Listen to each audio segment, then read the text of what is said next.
Bonsoir et bienvenue dans notre journal régional de 19 heures. Nous sommes le samedi 9 janvier 2016. Merci de votre fidélité. Et il y a tout juste un an, Clarissa Jean-Philippe, une jeune femme de 26 ans seulement, originaire de la Martinique, tombait sous les balles du terroriste Amédi Coulibaly à Montrouge, une ville des Hauts-de-Seine où elle exerçait comme policière municipale. En cette semaine de commémoration de ces attentats de janvier 2015, un hommage lui est rendu depuis hier et aujourd'hui, le président de la République, François Hollande, a dévoilé une plaque dans une rue de Montrouge portant l'inscription en la mémoire de Clarissa Jean-Philippe, assassinée en ces lieux le 8 janvier 2015 et victime du terrorisme dans l'accomplissement de son devoir. Aujourd'hui également, la ville de Carrière-sous-Poissy, où elle résidait, a inauguré un square en son nom. En Guadeloupe maintenant, avec le quartier de Bouliki, un nom synonyme jadis de fin fond de campagne et de campagne isolée même, mais encore aujourd'hui, les habitants de ce quartier des Abîmes se sentent parfois oubliés du développement. Depuis hier, la communauté d'agglomération Cap Excellence doit leur livrer, figurez-vous, des bouteilles d'eau pour pallier l'incroyable défaillance du réseau d'alimentation. Les précisions d'Anne-Elisabeth Artienne. Avoir de l'eau dans son robinet au quotidien, voilà la principale requête des habitants de ce quartier des Abîmes, secteur Bouliki. Une situation incommodante pour les résidents de Maranois qui complique fortement la vie de tous les jours. Bégonia, vendeuse sur le marché, s'adapte tant bien que mal à cette pénurie d'eau. D'autres utilisent l'eau de pluie de leur citerne. Il n'y a pas d'eau qui arrive dans le robinet, ça fait un beau moment. Mais au moment des élections, ils ont ouvert l'eau. L'eau arrivait en abondance. Je lavais avec ma machine à laver, je faisais tout. Mais depuis les élections, quand M. Chalus a élu, il n'y a plus d'eau. Ils ont arrêté l'eau. J'espère que là, ils vont faire quelque chose pour qu'on puisse avoir de l'eau, pour qu'on puisse utiliser de l'eau. On a besoin de l'eau pour se laver, pour faire tout. L'eau est le principal. Si on n'a pas d'eau, on ne peut rien faire. Je demande un peu qu'on a de l'eau. On nous fait payer, on envoie des factures. Il faut payer, mais il n'y a pas d'eau dans le robinet. Pour ma voiture, je vais chercher de l'eau. Et ça, c'est très risqué aussi pour la voiture, parce que je mets 5-6 bidons dans la voiture. On fait comme on peut avec, et on attend que la pluie tombe. Et parfois, quand on n'a pas, peut-être ma soeur, mon frère là-haut, il y en a, et puis, il nous apporte des bidons. Et on fait avec comme ça. Quand on n'a pas de l'eau, on prend de la pluie dans ce bac-là. Je fais mes cambis, tout avec mes toilettes, tout. Ça veut dire de l'eau la pluie. Selon les habitants, distribuer de l'eau en bouteille, c'est bien. Mais trouver une solution pérenne pour que tout le quartier puisse retrouver une vie normale, c'est ce que ses habitants souhaitent ardemment pour cette nouvelle année. Des militants d'une agriculture bio en Guadeloupe, il en existe de plus en plus. C'est par exemple le cas d'une association intitulée Dot Soleil, c'est significatif, qui à Petit-Bourg s'est lancée dans une grosse entreprise de maraîchage. Pas facile, mais ces nouveaux militants, ces agriculteurs de notre genre, y croient dur comme fer. C'est le dossier de notre rédaction ce soir, signé Karine Gelman.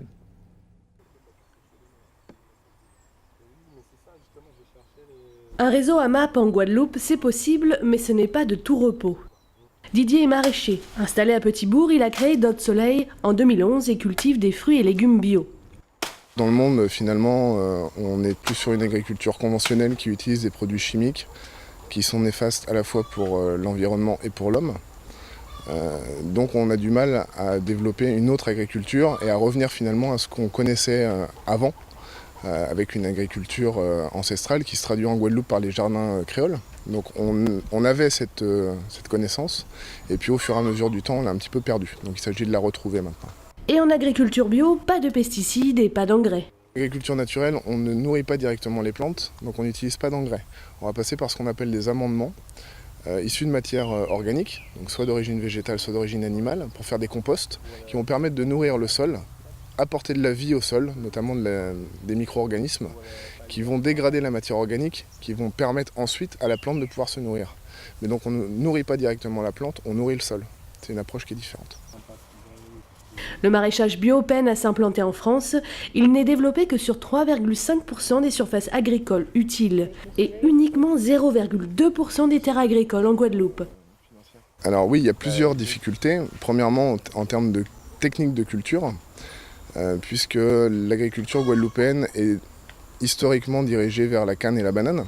Donc c'est des secteurs qui sont structurés, pour lesquels on a travaillé au niveau technique, au niveau de l'organisation de la filière, chose qui n'existe pas, ou en tout cas dans une moindre mesure, pour le maraîchage, les cultures vivrières, et notamment pour ce qui est des cultures qui n'utilisent pas de produits chimiques. La banane et la canne à sucre ont donc toute l'attention. Et pourtant... En Guadeloupe, on a un gros problème au niveau de la consommation. On consomme 80% des produits importés, alors qu'on a tout ce qu'il faut pour justement produire des produits sains, on va dire, et à moindre coût pour le consommateur. Aujourd'hui, près de 35 espèces de plantes sont cultivées sur le jardin de Dot Soleil. 70 poules fournissent les œufs et 45 paniers AMAP sont commandés chaque semaine. En plus des paniers, Dot Soleil propose diverses activités liées à l'agriculture, notamment les jardins partagés. Un groupe de familles en fait, qui soit n'avaient pas accès à du terrain pour pouvoir faire un potager, soit qui avaient un petit morceau de terrain mais qui rencontraient des difficultés pour pouvoir mettre en place un potager. Donc l'association les accompagne ici pour pouvoir leur permettre d'apprendre des techniques et de comprendre un petit peu comment pouvoir faire de la culture de légumes et de la culture vivrière sans utiliser de produits chimiques. Avis aux amateurs de fruits et légumes sans pesticides, rendez-vous à la Martingale tous les lundis. Le réseau AMAP propose des produits de différents agriculteurs guadeloupéens. Le cimetière des esclaves de Saint-François de Rézinclair, précisément, va-t-il enfin faire l'objet de travaux de réhabilitation conséquents? Sa spectaculaire dégradation il y a quelques mois avait donné lieu à une alerte citoyenne et l'interpellation des politiques en pleine campagne électorale, quelques surenchères et polémiques. Mais aujourd'hui, on annonce enfin un projet État-région sérieux, si l'on peut dire, mais un projet qui devrait prendre quelque temps. Les précisions de Patrick Curie. Un mois après la lettre lancée aux politiques par un groupe citoyen conduit par le plasticien Joël Nankin pendant la campagne électorale, sur la plage de Rézinclair à Saint-François, les baigneurs continuent de côtoyer les ossements. Rien n'a réellement bougé sur le cimetière naturel érigé entre le XVIIe et le XVIIIe siècle.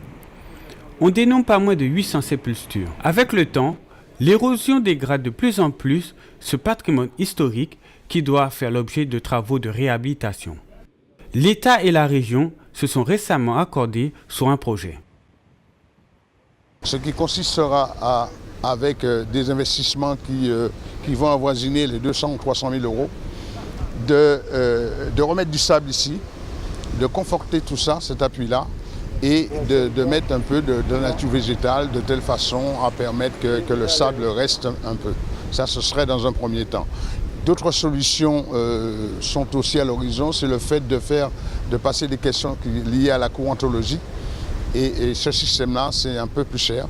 Et dans la mesure qu'il faudra à la fois protéger non seulement ici, mais aussi le cimetière que vous voyez, le cimetière officiel, parce que la montée des eaux est très rapide dans cette partie de Rézinclair et du fait de l'impact du courant par rapport à la construction précisément du port de pêche. Nous espérons, nous, pour notre part, que ces travaux vont être relativement mis en évidence, relativement entrepris, assez rapidement, dans la mesure que tout le monde est au courant et sensibilisé sur cette question-là.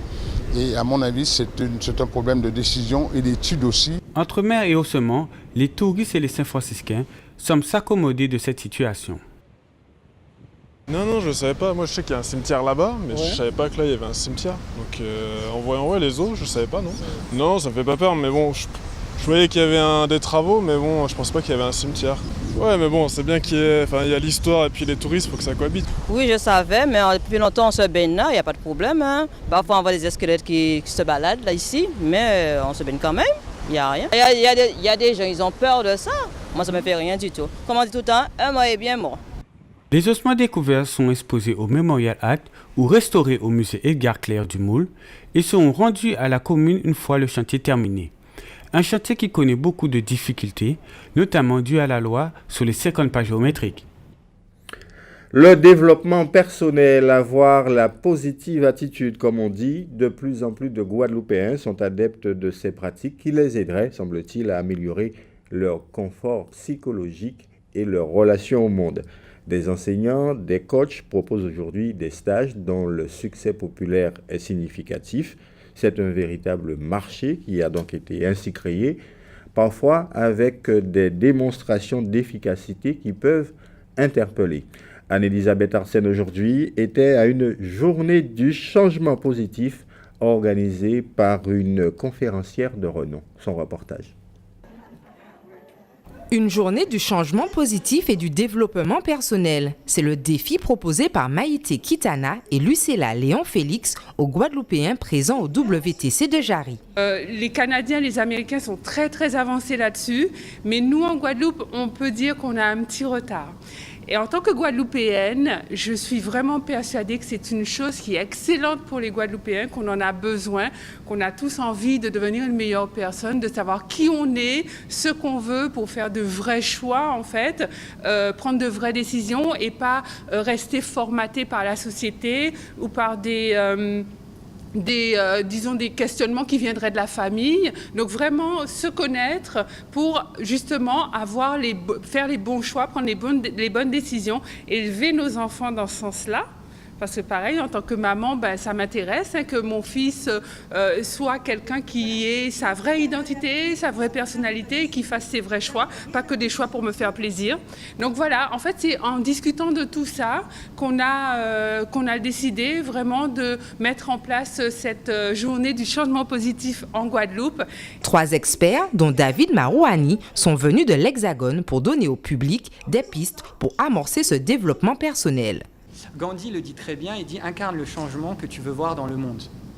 Donc, c'est à nous de faire ça. Moi, je suis là juste pour donner des outils. C'est-à-dire que moi aussi, j'ai mes défauts. Le développement personnel, c'est infini.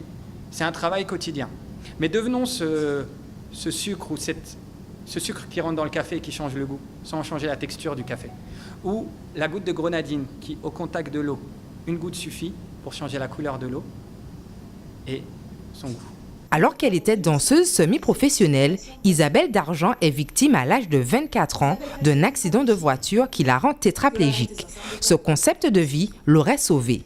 Je sentais que j'avais mes jambes qui commençaient un petit peu à bouger et les contractures, il faut les m'arrêter de manière médicamenteuse. En fait, moi je sentais qu'elles m'aidaient un petit peu. Et du coup, je suis tombée sur ce kiné qui a dit mais on va s'en servir de ces contractures, t'inquiète. Donc du coup, il m'a aidé, il m'a dit on va se mettre debout, on va voir, on va tester. Et là, je fais un pas, 2 pas, c'était parti quoi. Donc du coup, j'essaie de faire quelques pas. Alors, je marche pas aujourd'hui, je fais une verticalisation active. Là, c'est pour ça qu'il me tenait, mais je fais avec un déambulateur, je fais quelques tours de... C'est mon sport de la semaine, quoi. Mais j'arrive quand même à mettre un pied devant l'autre, c'est génial, quoi. Faut jamais abandonner. La preuve, quoi. Moi, on m'avait dit vraiment, la tétraplégie, c'est définitif, il n'y a rien à faire. On m'avait dit beaucoup de choses négatives. Et si je m'étais confortée à ce qu'il m'avait dit, je serais en fauteuil électrique, en train de me laisser faire, de prendre des médicaments et d'arrêter toutes mes contractures et d'endormir mon corps, finalement. Et là, en fait, de m'être écoutée moi-même, d'avoir écouté mon corps, c'est ça qu'il faut faire, je pense. C'est de s'écouter. Finalement, voilà, je suis arrivée à me surpasser et je continue. Carton plein pour cette première journée du changement positif, devant un public conquis par cette philosophie de vie. Ayez une vision de vie pour prendre confiance en vous. Voilà, et nous allons tenter d'avoir une vision de la Caraïbe. C'est l'heure de l'actualité dans notre région de la Caraïbe. Nous évoquons ce soir le blanchiment d'argent à Trinidad ou encore la prostitution à Sainte-Martine. Karine Gielman. Trinidad, 500 millions de dollars blanchis. Près de 500 millions de dollars américains ont été blanchis à Trinidad et Tobago au cours des 4 dernières années, selon des informations rapportées par Suzanne François, directeur de la cellule de renseignement financier. Elle précise que cet argent provient principalement des institutions financières et des entreprises privées qui ont entrepris des activités criminelles. Cette somme importante pourrait provenir d'enlèvements, d'assassinats, d'extorsions, d'intimidations et d'infractions connexes telles que le trafic de drogue, la traite des êtres humains, le trafic d'armes, de munitions et les crimes et les meurtres. Elle a souligné que le traçage de l'argent sale vers le criminel était nécessaire afin de détecter le crime, de poursuivre et de démanteler les réseaux criminels, de saisir et de confisquer leurs richesses. Suzanne François informe que des mesures pour prévenir et détecter ces activités criminelles étaient stratégiques dans la lutte contre le crime de blanchiment d'argent. L'Équateur se prépare pour le sommet régional CELAC. Le vice-président de l'Équateur, Xavier Lasso, informe que son pays est presque prêt pour accueillir le 4e sommet de la communauté des États d'Amérique latine et des Caraïbes le 27 janvier prochain. Dans une déclaration, le ministre des Affaires étrangères a déclaré que 22 des 33 dirigeants de la CELAC ont déjà confirmé leur présence. Le sommet se tiendra dans le bâtiment de l'Union des Nations Sud-Américaines, situé dans une station touristique à environ 15 km au nord de la capitale, Quito. D'importants dossiers devront être traités. L'Argentine va proposer une déclaration revendiquant la souveraineté sur les îles Malouines et les Falkland Islands, tandis que Cuba va demander la restitution du territoire occupé par la base navale américaine de Guantanamo. Dans le contexte régional actuel, le président cubain Raúl Castro a déclaré lors de la session de clôture du Parlement cubain en décembre dernier qu'il est crucial de défendre l'unité de la CELAC comme un mécanisme légitime, nécessaire, unitaire et diversifié pour le dialogue et l'intégration politique. Le président de l'Équateur va d'ailleurs appeler les 33 chefs d'État à consolider leurs relations au sein de la CELAC. Fondé en 2010, le bloc de la CELAC comprend tous les pays composant l'Amérique latine, à l'exception des États-Unis et du Canada. Saint-Martin, taux élevé de prostitution et de clandestinité. Le procureur en chef de Saint-Martin, Tom Mann, va bientôt devoir s'expliquer devant le Parlement et la ministre de la Justice concernant ces déclarations qu'il a récemment tenues sur le taux de prostitution et de clandestinité sur l'île. Ces propos ont été repris par un journal néerlandais et immédiatement contredits par le parquet. Depuis lors, le procureur en chef refuse toute interview à la presse, se targuant d'une déclaration sur sa page Facebook professionnelle datant du 7 janvier dernier. Il rappelle le contexte de sa déclaration et le travail sérieux accompli par les différents organismes gouvernementaux de l'île. Néanmoins, il souligne l'énorme défi que Saint-Martin doit relever pour lutter contre les bateaux de contrebande remplis d'immigrés illégaux qui débarquent régulièrement sur l'île. Il informe qu'à Saint-Martin, il y a 12 sex clubs dans lesquels environ 475 prostituées et 150 filles dansent et travaillent. Toutes les prostituées viennent de la République dominicaine et de la Colombie. Le parquet fait une comparaison avec la quantité de prostituées dans la ville d'Amsterdam et note que ramené au nombre d'habitants, il y a 6 fois plus de prostituées à Saint-Martin qu'à Amsterdam. Le bénévolat, c'est un véritable sacerdoce pour bon nombre d'acteurs dans des secteurs très différents qui ne vivraient sans doute pas sans eux. On pense bien sûr au sport en particulier, et c'est pour cela que le conseil départemental a voulu aujourd'hui honorer tous ces gens qui gratuitement donnent de leur temps, parfois de leur argent, mais en tout cas de leurs compétences à la collectivité. Cet après-midi, la présidente du conseil départemental en personne a récompensé des acteurs de tous horizons. Patrick Curie. Pas une organisation ou une manifestation ne se déroule sans ces hommes et ces femmes qui donnent sans compter et n'attendent rien en retour. Les bénévoles, petites mains de l'ombre au grand cœur, venus de tout horizon sportif, culturel, en passant par la cuisine ou l'armée, ils ont été honorés à la résidence départementale pour leur contribution au développement de la Guadeloupe. C'est une récompense que j'apprécie, d'autant plus que c'est mon anniversaire aujourd'hui, donc c'est un beau cadeau pour moi et surtout que ça a été remis par Toutoun qui m'a guidé quand même pendant pas mal de temps, parce que ça a été mon coach. Mais c'est cette médaille aussi, je voudrais quand même la partager avec tous ceux qui m'ont guidé, tous ceux qui m'ont accompagné pendant toute cette période toute cette épopée. On ne devient pas bénévole, on est bénévole. On ne se réveille pas un beau jour et on se dit bon on va être bénévole quoi. C'est-à-dire qu'on se retrouve dans des situations où on sent qu'il faut aider, on aide sans rien attendre en retour, c'est surtout ça qu'il faut donner. On donne pour donner quoi. En fin de compte, on veut se rendre utile. Et au moment où ça arrive, on ne se dit pas bon on va comptabiliser, si je fais telle action ça va me faire tant de points, etc. etc. On donne parce qu'on a envie de donner, parce que ça nous fait plaisir de donner et de partager. Et c'est comme ça qu'on devient bénévole. Elle s'appelle les Bikers Girls. C'est une association créée il y a un peu plus d'1 an pour réunir, comme son nom l'indique d'ailleurs, des femmes motards, des passionnés de moto qui font du spectacle, mais qui aussi participent, comme ces personnalités que vous venez de voir, à des actions caritatives. Elles se produisent déjà au carnaval. Demain, ce sera le cas, puisqu'elles participeront à la grande parade du Gosival Éric Pommier nous les présente. Les voilà, les nouvelles reines du bitume en 2 roues, les fameuses Biker Girls 971, sans casque ni combinaison. Hier, réunion au sommet au QG de ces filles au local de l'USBM à Bémao. Au programme, bilan de l'année 2015. Une année marquée par une trentaine de manifestations, de quoi souffler dignement la première bougie d'une association exclusivement féminine. L'année dernière, le club a démarré pendant le carnaval. Donc c'était vraiment pendant la bonne période. Tout le monde était dehors, c'était les manifestations et tout. Donc ça a permis à tout le monde de découvrir l'association Biker Girls 971. Excursion, manifestation, publicité via les réseaux sociaux, la communication a fait mouche. De 44 motards au départ, l'association compte aujourd'hui pas moins de 87 filles. Au Biker Girls 971, on est structuré, organisé, entreprenant. Certaines ont la responsabilité de comité. Il en existe 7 au total, entre autres comités de communication, d'animation, de sécurité et prévention et de spectacle. Claudie Magin, la présidente, se réjouit d'un tel engouement de ses compagnons de la route. J'étais très optimiste, oui. Je savais qu'il y avait pas mal de filles en Guadeloupe qui avaient le permis. Il y avait pas mal de filles aussi qui avaient la moto mais qui ne roulaient pas. Et je me disais que par rapport à l'association, elles vont sans doute vouloir nous rejoindre. Parce que moi, j'ai eu l'opportunité, j'ai la chance d'avoir quelqu'un avec qui je pouvais rouler, des copines. Mais il y a beaucoup de filles en Guadeloupe qui passent le permis, qui ont des motos, mais parfois elles n'ont pas envie de rouler spécialement seules. Donc parfois elles passent le permis, elles ont la moto et elles ne roulent pas. Donc c'est l'occasion pour tout le monde de se rencontrer et ça nous permet de créer des liens, des affinités. On se retrouve avec des femmes de tout âge, que ce soit de 20 ans, 21 ans. On a des jeunes de 20, 21 ans et ça va jusqu'à pratiquement 50 ans passés. Nous avons des mamies aussi d'associations et quand on se retrouve, on a toutes la même passion, le même point commun, c'est la moto. En fait, déjà, je trouve qu'elles sont super indépendantes, elles sont super cool. Elles transmettent aussi certaines valeurs, surtout au niveau de la femme. Elles montrent que la femme, c'est une personne de debout, c'est quelqu'un qui est fort, qui peut faire ce qu'un homme fait aussi. Et puis j'aime bien la moto aussi, donc voilà.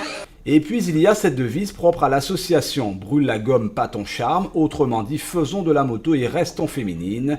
De charme justement, il en sera question demain, où les girls animeront le carnaval du Gosier, tout habillées en militaire et à moto bien sûr. Le Nec Plus Ultra le 17 janvier prochain pour l'ouverture du carnaval, cette fois au moule. Les Biker Girls revêtiront un costume de coccinelle. Mesdames et messieurs, le rendez-vous est d'ores et déjà pris. Voilà. Et on a en effet envie de les voir en coccinelle.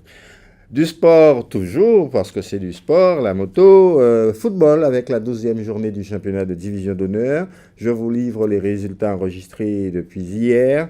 La Gauloise qui avait des faits, je vous en parlais à midi, l'Amical Club de Marie-Galante 3-1. Le CSM s'est imposé difficilement, on doit le dire, 2-1 face à l'Arsenal. L'USR continue son petit bonhomme de chemin en tête du championnat, victoire 2-0 face à l'AOG. Et l'Étoile de Morne-à-l'Eau, décidément rien ne va plus, a été battue par le CA Marquisa 1-0. Au programme ce soir à 20h, Solidarité scolaire Red Star, c'est à Bémao, Sirocco USBM aux Abîmes et Phare du Canal Juventus à Petit Canal. Avant de nous quitter, le temps qu'il fera demain sur notre archipel, c'est tout simple, il y aura du soleil partout, pas le moindre nuage et donc pas de pluie non plus.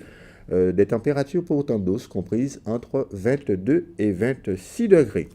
Dans un instant, notre rubrique Innovation concoctée par Karine Gielman qui sera suivie de l'agenda d'Alizé, du journal de TF1 évidemment, les pronostics traditionnels de Prévert Mayengo pour les courses de demain, la météo détaillée de la Caraïbe et puis notre soirée sera consacrée à notre émission Danse avec les stars. L'information bien sûr continue sur notre site alizé.com. Je vous souhaite une excellente soirée sur Alizé. Je vous retrouve demain 12h30 pour notre premier rendez-vous de la mi-journée.